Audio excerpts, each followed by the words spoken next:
Welcome to intellectuals avenue. آج ہم Geoffrey Chaucer کی the prologue to the Canterbury Tales میں 5 مختلف کیریکٹرز کو پڑھیں گے۔ یہ کیریکٹرز اس کی لائن نمبر 362 سے لے کر 378 تک کنسسٹنٹ ہیں۔ ان کیریکٹرز کی تعداد 5 ہے۔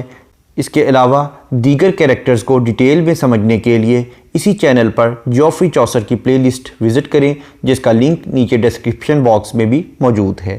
پوئٹ کہتا ہے این ہیبرڈیشیر یعنی ایک درزی تھا، اینڈ آ کارپینٹر اور ایک بڑھئی تھا، لکڑی کا کام کرنے والا تھا، آ ویبے یعنی ایک جولاہا تھا، یعنی دھاگوں کا کام کرنے والا جولاہا تھا، آ ڈائر ایک رنگ ساز تھا، یعنی کپڑوں کو رنگنے والا تھا، اینڈ آ ٹیپیسر اور ایک آراستہ گر تھا، یعنی انٹیریئر ڈیزائنر تھا، گھر کے پردوں کو ڈیزائن کرنے والا شخص بھی وہاں ہمارے ساتھ موجود تھا۔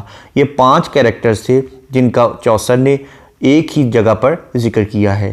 اینڈ دے ور کلاتھڈ اور انہوں نے لباس پہنا ہوا تھا، اولے سب نے، ان آ لیوری یعنی انہوں نے ایک جیسی ہی وردی زیب تن کی ہوئی تھی، آف آ سولمپے باوقار قسم کی، اینڈ آ گریٹ فریٹرنیٹی اور بھائی چارے والی، یعنی انہوں نے ایک جیسی باوقار اور عظیم بھائی چارے والی وردی پہنی ہوئی تھی۔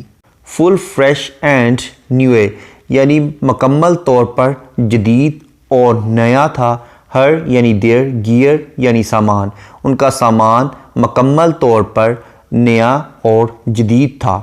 اپائٹ واز اور وہ ڈیکوریٹڈ تھا، یعنی سجا ہوا تھا۔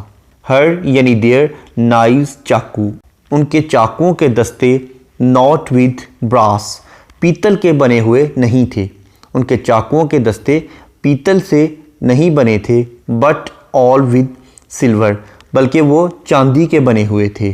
راڈ فل کلینے اینڈ ویل یعنی ویل وہ بہت نفاست اور عمدگی سے بنائے گئے تھے۔ ہائر یعنی دیر، گرڈلز یعنی کمر بند، ان کے کمر بند، اینڈ ہر یعنی دیر پاؤچز ان کے تھیلے، ایوری ڈیل یعنی ہر لحاظ سے، یعنی ان کے کمر بند اور ان کے تھیلے بھی ہر لحاظ سے بالکل نئے اور جدید تھے اور بڑی عمدگی اور نفاست سے بنے ہوئے تھے۔ Well seemed each of them یعنی ان میں سے ہر شخص دکھائی دیتا تھا، آ فیئر ایک عمدہ، بارجز یعنی اس کا مطلب ہے سٹیزن، ان میں سے ہر شخص ایک عمدہ اور اعلیٰ شہری دکھائی دیتا تھا۔ ٹو سٹن ان آ یلڈ ہالے آن آ ڈیس یعنی ڈائس، ان میں سے ہر شخص کو گلڈ ہال میں ڈائس پر بیٹھنے کا اتفاق ہوا تھا۔ ایوریج یعنی every one, for the wisdom that he can یعنی ان میں سے ہر شخص کی جو ذہانت اور دانائی تھی، was shapely for to been an alderman وہ اسے اس گلڈ ہال کا سربراہ بننے کا اہل بنا رہی تھی، یعنی ان لوگوں کی دانائی اور ذہانت انہیں گلڈ ہاؤس کا سربراہ بنا رہی تھی۔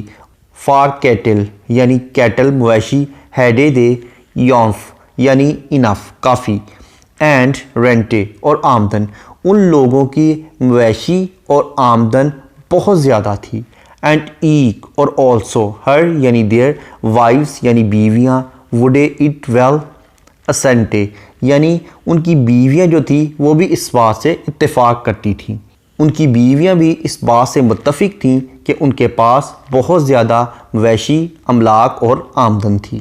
اینڈ ایلس یعنی ایلس، سرٹین یعنی certain, were they to blame اگر ان کے ساتھ ایسا نہ ہوتا، یعنی اگر وہ بہت زیادہ مالدار نہ ہوتے تو انہیں اس چیز کا الزام دے دیا جاتا۔ It is full fair to been yclept madam کہ انہیں محترمہ کا لقب دے دیا جاتا، یعنی انہیں عورتوں کی مانند سمجھا جاتا اگر وہ اس خصوصیت کے اہل نہ ہوتے۔ And gone to villages at by four اور رات کے وقت مذہبی رسومات کے لیے جاگنے میں وہ ایک دوسرے سے آگے بڑھنے کی کوشش کرتے، یعنی جتنی بھی مذہبی رسومات تھیں جس میں رات کا جاگنا بھی شامل تھا، اس میں وہ ایک دوسرے سے ایکسل کرنے کی کوشش کرتے، ایک دوسرے سے سبقت لے جانے کی کوشش کرتے. اینڈ ہیو آ مینٹل، اور ان کا جو لباس تھا رویلچے، یعنی وہ شاہی ہوتا یہ بورے، اور اسے وہ اٹھا کر چلتے. وہ اپنے لباس کو شاہی انداز میں اٹھا کر چلنا پسند کرتے تھے. Thank you for attending this lecture.